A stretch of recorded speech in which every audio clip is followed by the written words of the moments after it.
Hello everyone, and welcome to our Fulbright Conversations with the International Institute's Research Development Office. My name is Missy Smith and I'm the Deputy Director at the International Institute. I'm also the President of the Fulbright Chapter of Mississippi. I'm excited to welcome everybody today to our Fulbright Conversations, which is really just a continuation of dialogue, bringing together different voices and perspectives, not only at Mississippi State University, but across the state. Really demystifying the process and highlighting what these experiences can look like in practice. For those who may be new to Fulbright, Fulbright is really a flagship international exchange program. You can go anywhere across the world to conduct teaching, research, and really build partnerships all around the globe. But beyond that award itself, Fulbright is also really about the experience, both personal and professional, and that experience can take you many different forms in many different places. So today we brought together 3 Mississippi State Fulbrighters, so congratulations to our Fulbrighters, at different points in that journey. One is a Fulbright Scholar alumna reflecting on her experience in Bahrain. One is a Fulbright Scholar about to embark on his journey to Brazil this fall. And one was recently selected as our Fulbright Specialist to Morocco and will be starting there later this year. Our goal is to share their perspectives, surface honest reflections, and give a clearer picture of what the Fulbright journey is and could be for those interested at Mississippi State University. Before we jump in, I would love to have everyone introduce themselves and your role at Mississippi State University and where you are in your Fulbright journey. So I am Chance Carden and I am the Project Manager at the International Institute.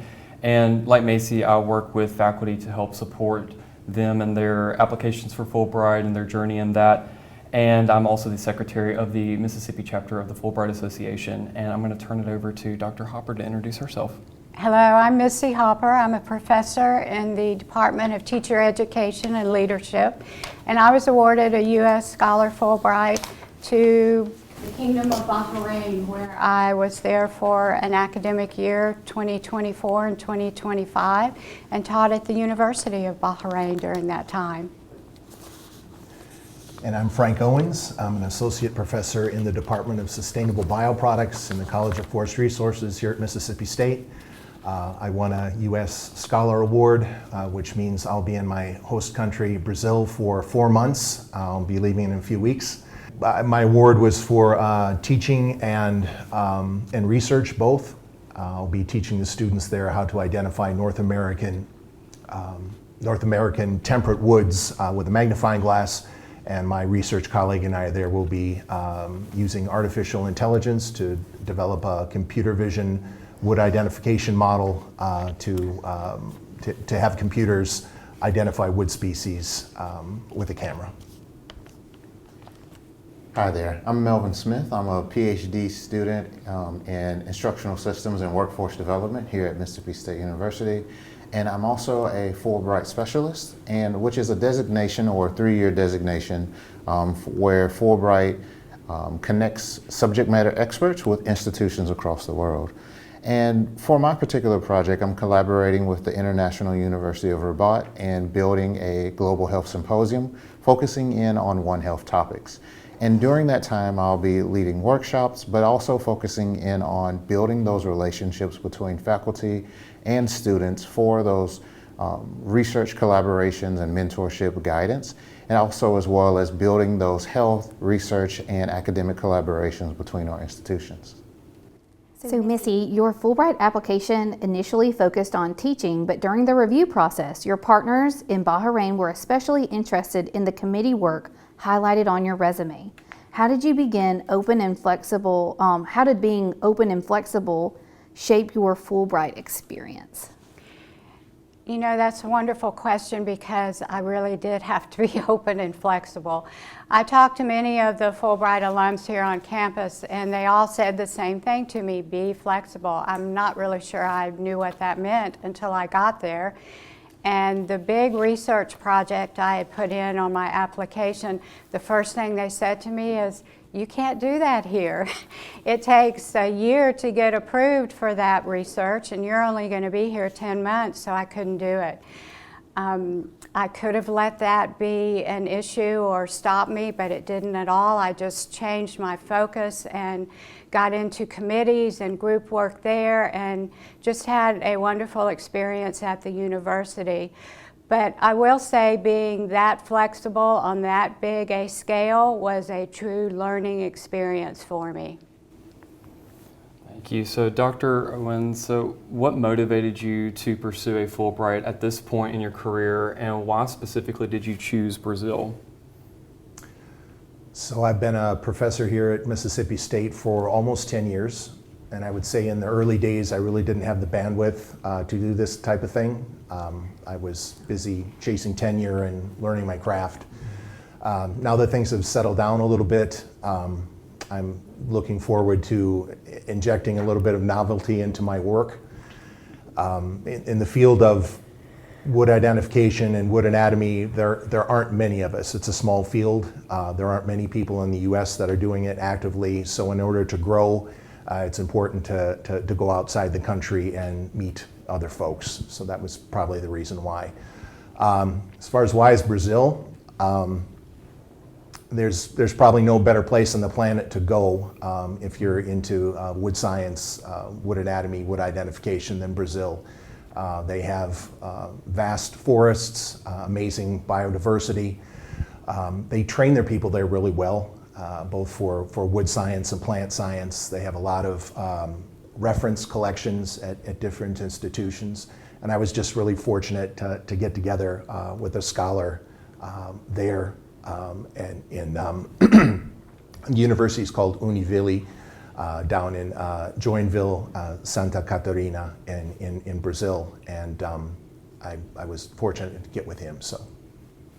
Well, Melvin, what assumptions or expectations did you have about Fulbright before applying, and how have those shifted as you've moved through the process? Yeah, so initially when I thought about Fulbright, I thought it was something for individuals who either had years of experience in international relations or some type of career towards some type of international dynamics, or for students who were focused in on international type programs. However, what I found to be true was, well, and also I thought that the application itself would be a little bit daunting, but what I found to be true was that the application wasn't as intimidating as I thought it was, and that the Fulbright experience is really open to everyone. But what's very important is building those relationships, if not as important as the application itself. And that's been the thing that's been taking me through. Thank you, Melvin, for that insight. Dr. Hopper, how has your Fulbright experience continued to influence your teaching, your research, or your professional decisions since you returned? My Fulbright experience has definitely factored into my professional decisions and has changed a good bit of what I'm doing, because I'm trying to bring a little bit of Bahrain to Mississippi State, specifically the University of Bahrain, of course, through grants and programs, and trying to link some of the teachers here with, and my students with some of the teachers there. A little difficult because of the 9-hour time difference, but I'm still trying to figure that one out. And I'm also working professionally with Fulbright. I'm part of the Women's Affinity Group. It's a mentorship group, and I, for example, this past academic year, I mentored a young woman from the US in Greece on a Fulbright. And that was really a fascinating experience.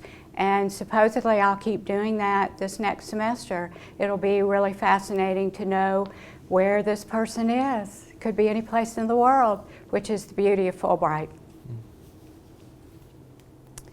Dr. Owens, I heard you talk about the niche field of wood identification and what you want to do with that while you're on your scholar appointment. How are you thinking about the impact you hope this experience will have outside of your formal assignment, both while you're there and when you return? I really want to focus on establishing a foundation for future people exchange between our two universities, both for faculty and for students. This is a great opportunity to represent my country and the state of Mississippi and Mississippi State, and I'm just hoping that I make a positive enough impact that folks will want to come here and find out what we do, and hopefully we can establish some long-term pipelines of folks coming for study abroad or visiting faculty or even graduate people in our graduate programs.